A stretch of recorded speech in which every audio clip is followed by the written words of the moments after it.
अच्छा, acceleration. We have used the word accelerating in describing the increase in velocity of a car in previous section. Acceleration is a measure of the rate at which velocity of the particle is changing. Acceleration is nothing, it is just the rate at which the velocity of the particle is changing. The unit of acceleration is the meter per second divided by time. अच्छा, ये मेरा unit है उसका metre per second square. Acceleration between two interval आपने इस तरह find करना है. Del represent v2 minus v1. The velocity at time t1 and t2. अच्छा, अब इसके बाद हमने क्या करना है? इसके बाद मैंने वेलोसिटी टाइम ग्राफ से, शायद आपको एग्जाम में वेलोसिटी टाइम ग्राफ गिवन हो और आपसे पूछे जाए कि आपने एक्सेलरेशन और टाइम का ग्राफ ड्रा करना है, तो वो आपने किस तरह ड्रा करना है? वो आपने इस तरह ड्रा करना है. ये वही वाला ऊपर वाला ग्राफ ही ड्रॉ हुआ है, मतलब वेलोसिटी टाइम का एक्सेलरेशन टाइम में ड्रॉ हुआ है. जी जी बिल्कुल, वेलोसिटी टाइम का. अभी हम वेलोसिटी टाइम ग्राफ, यानी अभी हम वेलोसिटी टाइम ग्राफ से इंफॉर्मेशन लेंगे और उसके थ्रू हमने एक्सेलरेशन टाइम ग्राफ को ड्रा करना है. सही है. अच्छा, तो अच्छा, यहाँ पे मेरे साथ स्ट्रेट लाइन है, तो यहाँ पे स्ट्रेट लाइन है, तो ये बहुत इजी है यानी पहले वाले से, क्योंकि स्ट्रेट लाइन पे मेरे साथ यहाँ पे अगर आप इक्वेशन, यानी अगर आप इस कर्व की इक्वेशन बनाना चाहते हो, यानी मैंने आपसे पहले भी कहा कि वैसे सबसे बेस्ट तरीका जो हम ग्राफ से वैल्यूज एक्सट्रैक्ट करते हैं या इन्फॉर्मेशन लेते हैं, तो वो हम किस तरह लेते हैं? वो हम उसकी इक्वेशन के थ्रू लेते हैं. आपने मैथ्स में पढ़ा होगा y इक्वल टू mx, तो स्ट्रेट लाइन का y इक्वल टू mx क्या होगा? स्ट्रेट लाइन का y इक्वल टू x की इक्वल होता है. जो x की वैल्यू होगी वो y की भी होगी. सही है. अच्छा, तो यहाँ पे मैंने बस उसी तरह करना है. आपके बुक में ये इक्वेशन वाली वैल्यूज वो मेथड नहीं है बस, बल्कि यही वैल्यू मेथड है. आपने वेलोसिटी टाइम ये वैल्यूज ले लेने हैं ग्राफ से, उसके बाद आपने एक्सेलरेशन का और टाइम का कर्व ड्रा करना है इस तरह. उससे हम एक्सेलरेशन निकाल लेंगे और टाइम वी करना है. जी जी बिल्कुल. एक्सेलरेशन आपके पास कांस्टेंट आएगा क्योंकि ऐसा मेरे साथ स्ट्रेट लाइन है. सही, तो इसका एक ही एक्सेलरेशन आएगा और वो यही एक्सेलरेशन आएगा, कांस्टेंट एक्सेलरेशन होगा. सही है. अच्छा, उसके बाद मेरे साथ डिक्रीज होता जा रहा है वेलोसिटी, मीन्स मेरे साथ डिक्लेरेटिंग होती जा रही है. डिक्लेरेटिंग या रिटार्डेशन एक्सेलरेशन भी से कहते हैं. तो ये मेरे साथ नेगेटिव एक्सेलरेशन या डिक्लेरेटिंग एक्सेलरेशन या रिटार्डिंग एक्सेलरेशन या रिटार्डेटिंग इस तरह कुछ कहते हैं. सही है. अच्छा, शायद आपको एग्जाम में शायद आपको ये कर्व गिवन हो, शायद आपको ये कर्व गिवन हो और आपसे कह दे कि ये कर्व मुझे बना दें. सही है. तो बस इसमें आपने दो पॉइंट्स को देखना है. एक्सेलरेशन मेरे साथ कांस्टेंट है. सही है. यहाँ पे मेरे साथ एक्सेलरेशन कांस्टेंट है, तो मैं स्ट्रेट लाइन ड्रा करना है. यहाँ पे मेरे साथ नेगेटिव एक्सेलरेशन है. ए तक जो एक्सेलरेशन है वो कांस्टेंट है, और ये ए जो है वो थोड़ा सा नीचे आप लेके गए हैं. पहले पूरा उसको कांस्टेंट दिखा के उसके बाद वो डिक्रीजिंग की तरफ भी ले गए ए को. नहीं सवाल. अच्छा, मैं इसको रफ कर दूँ. अच्छा, आप इसकी जगह इस तरह भी ड्रा कर सकते हैं. आप इसकी जगह इस तरह भी ड्रा कर सकते हैं. ये मेरे साथ ग्राफ हो गया. सही है. ये मेरे साथ ए पॉइंट है. सही है. ये मेरे साथ टी है. आप इसकी जगह यहाँ तक ए आ गया. सही है. इस तरह भी आप ड्रा कर सकते हो, यही दरमियान में लाइन. अच्छा, डिजिटल में आप इसको डिक्रीजिंग नहीं करोगे, यानी ये मैं डिजिटल वैल्यू ले रहा हूँ ना, ये डिजिटल वैल्यू, ये डिजिटल वैल्यू, ये डिजिटल इस तरह. तो ये इन्होंने वैसे समझाने के लिए इस लाइन को जोड़ा हुआ है. ये वैसे यानी ये लाइन वैसे आपस में नहीं मिलते हैं, लेकिन इन्होंने आप लोगों को समझाने के लिए ये लाइन जोड़ा हुआ है कि ये इस तरह आ रहा है, फिर इस तरह, फिर इस तरह आ रहे हैं. यहाँ पे एक पॉइंट पे मेरे साथ क्या वैल्यू है? टेंजेंट मैं ले लेता हूँ. सही है. तो यहाँ पे मेरे साथ क्या है? एक्सेलरेशन 0 है. सही है. तो ये देखो यहाँ पे आ गए ये पॉइंट. सही है. उसके बाद नेगेटिव एक्सेलरेशन स्टार्ट हो जाते हैं, तो मैंने यहाँ से ये ले लेना है. सही है. अगर ये मेरे साथ कांस्टेंट ना होता, ये कर्व मेरे साथ कांस्टेंट ना होता, तो फिर मैं इसको इस तरह ड्रा कर लेता. मुझे इसको इस तरह ड्रा करना पड़ता फिर, यानी इस तरह स्ट्रेट. सही है. अब ये 0 नहीं है, यानी इस तरह जाएगा. सर मैं इसको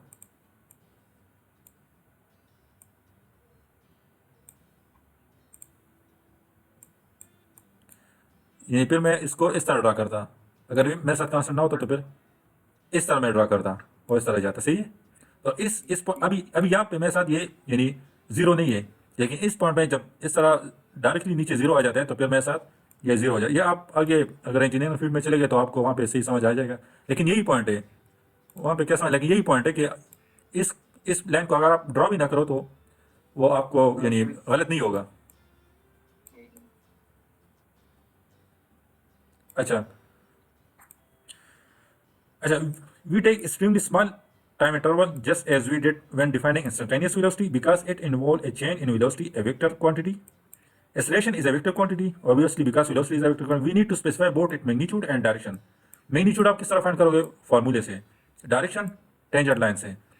We can deduce the acceleration of a particle from its velocity time graph by drawing the tangent to the curve, जैसे मैंने आपको अभी बताया.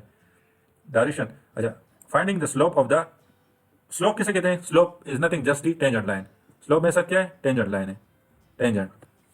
अच्छा, figure 3.6 show the result of doing this for the car motion describe in figure 3.4. सही है. शायद आपको एग्जाम में ये कर्व दिया जाए, ये कर्व और ये कर्व दिया जाए और आपसे कहा है कि एक्सेलरेशन टाइम ग्राफ ड्रा कर लो, यानी एक्सेलरेशन टाइम ग्राफ ड्रा कर लो. मैं आपको गारंटी से कह सकता हूँ इस एग्जाम में, कम एग्जाम में इससे क्वेश्चन जरूर आएगा. इस चैप्टर में, अगर इस चैप्टर में कोई क्वेश्चन आएगा तो वो इसी कर्व्स के से रिलेटेड आएगा, क्योंकि ये थोड़ा सा मुश्किल है ये. तो आपको थोड़ा प्रैक्टिस करना पड़ेगा इस पे कि फॉर एग्जाम्पल मेरे साथ इस तरह का कर्व हो तो इस पे मैंने ग्राफ किस तरह ड्रा करने, इस तरह का कर्व हो तो शायद आपको ये गिवन हो, यानी एक्स टी का कर्व आपको गिवन हो, एक्स टी का, और आपसे पूछा जाए कि आपको एक्सेलरेशन टाइम ग्राफ ड्रा करना है तो वो आपने किस तरह ड्रा करना है. तो उसके लिए आपने ये नहीं करना कि बस ये करो उसके नीचे डायरेक्ट आप यानी ये एक्सेलरेशन टाइम ग्राफ ड्रा कर लो.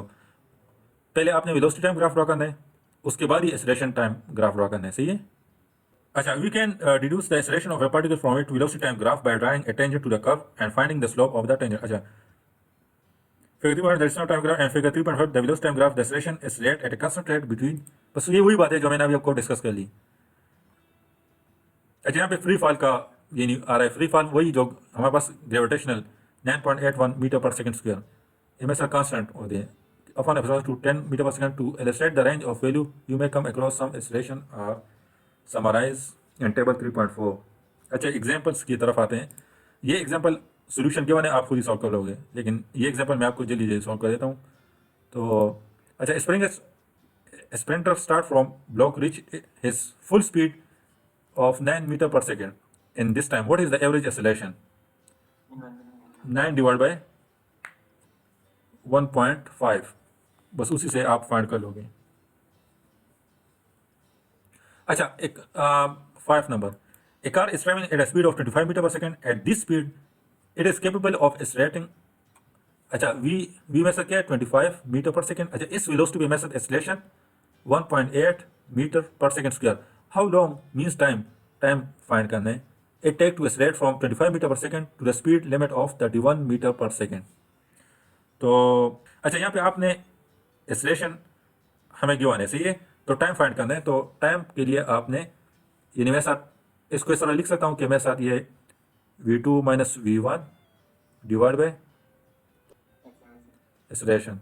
तो मेरे साथ वेलोसिटी क्या है, 25 माइनस 31 माइनस 25 डिवाइड बाय 1.8.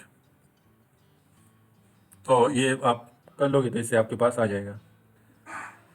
अच्छा, 6 number. At an average speed of 24 kilometre per hour, how many kilometre will a cyclist travel in 75 minutes. तो सबसे पहले आपने ये करना है कि इसको मीटर पर सेकंड में कन्वर्ट करना है और उसको 75 को आपने मल्टीप्लाई करना है 60 से, तो ये सेकंड में हो जाएगा. उसके बाद आपने फाइंड कर देना है. तो अच्छा, उसके बाद आपके पास मीटर में आएगा. ये इस तरह कर लो कि 75 को आप डिवाइड कर लो 60 से, तो ये आपके पास आर में आ जाएगा, सही है. जब ये आर में, बिल्कुल, बस इसको फिर वो कर लो, मल्टीप्लाई कर लो, तो आपके पास किलोमीटर आ जाएगा. 24 को मल्टीप्लाई कर लो 75 डिवाइड बाई 60 से, इसके साथ 24 मल्टीप्लाई कर लो तो आपके पास यानी डिस्टेंस आ जाएगा. अच्छा, 7. एन एयरक्राफ्ट ट्रेवल 1600 किलोमीटर इन 2.5 और what is the average speed, ये भी बहुत ईजी है, मीटर पर सेकंड में फाइंड करना है, सही है आपने। अच्छा, does a car speedometer register speed और वेलोसिटी एक्सप्लेन, ये आप मुझे बता दो। अब ड्राइविंग आपको ड्राइविंग आती है? आती है सर, लेकिन हाँ, तो ज़्यादा नहीं। स्पीडोमीटर तो आपके सामने होता है, जी। तो आपको तो पता होना चाहिए। जब भी आप गाड़ी में बैठ जाते हो तो स्पीडोमीटर आपको देखता है और आप उसे देखते हो। सोच लो, डायरेक्शन देता है कि नहीं? स्पीड ही होती है। स्पीड ही होती है। अच्छा, 10 स्पीडोमीटर जैसे स्पीड और वेलोसिटी, तो वो हमारे पास स्पीड होती है, क्योंकि वो मुझे डायरेक्शन नहीं दे के। फॉर एग्जाम्पल, मैंने लाहौर से कराची जाना है तो वो मुझे कहेगा कि नहीं आप इस ये टर्न ले लो, ये टर्न ले लो, सही है। डायरेक्शन हमें क्या बताता है? गूगल मैप ही बताता है कि आप इस डायरेक्शन से चले जाओ, इस डायरेक्शन से चले जाओ। अच्छा, an aircraft travel 1400 kilometre at a speed of 700 kilometre per hour and thus runs into a head when that reduce speed all to 500 kilometer per hour for the next 800 kilometer. What is the total time for the flight? What is the average speed of the flight? अच्छा, मेरे साथ aircraft है, वो 700 kilometre per our से उसकी speed है, 700 kilometre per our, सही है। जी। अच्छा, up to which distance? Up to 1400 kilometre. Now after that up to 500 kilometre उसका स्पीड है 800 किलोमीटर, यानी नहीं नहीं, सॉरी 500 किलोमीटर पर आवर, इसकी स्पीड है 800 किलोमीटर। 800 किलोमीटर, सही है। तो मुझे क्या फाइंड करना है? टाइम फाइंड करना है। तो टाइम आप सिंपली यहाँ से यहाँ तक टाइम फाइंड कर लो, सही है। फिर यहाँ से यहाँ तक टाइम फाइंड कर लो। किस तरह फाइंड करोगे? 700, 3 डिवाइड बाय तो इससे 200 नहीं, 2 आएगा, 2 second, 2 hour. Distance divide by speed हो जाएगा ना। हाँ, तो इससे जी। 2 आवर्स आते और दूसरे से 1.6 आ जाएगा। तो दोनों को ऐड कर लो तो ये आपके पास 3.6 आ जाएगा। अच्छा, what is the average speed of the aircraft? Average speed आप किस तरह फाइंड करोगे? वो 1400 प्लस 800 डिवाइड बाय 3.6। हाँ, 3.6 एग्जैक्टली, इस तरह बस आप फाइंड कर लो। अच्छा अच्छा, sport car can stop in 6.1 second for a speed of इतना किलोमीटर, व्हाट इज एक्सीलरेशन? तो इसको आपने आर में कन्वर्ट करना है, सही है, क्योंकि यूनिट्स को आपने सेम लाना है, सही है। हमेशा जब आप फिजिक्स में न्यूमेरिकल सॉल्व करते हो तो यूनिट्स को आपने सेम लाना है। तो यहाँ पे मेरे साथ आर में मुझे गिवन है, तो इसलिए मुझे इसको आर में कन्वर्ट करना पड़ेगा, सही है। एक्सीलरेशन आपके पास किलोमीटर पर आर स्क्वायर में आ जाएगा फिर, सही है। Last question. अच्छा, can the velocity of particle change if the speed is constant? अच्छा, ये बहुत इंपॉर्टेंट क्वेश्चन है।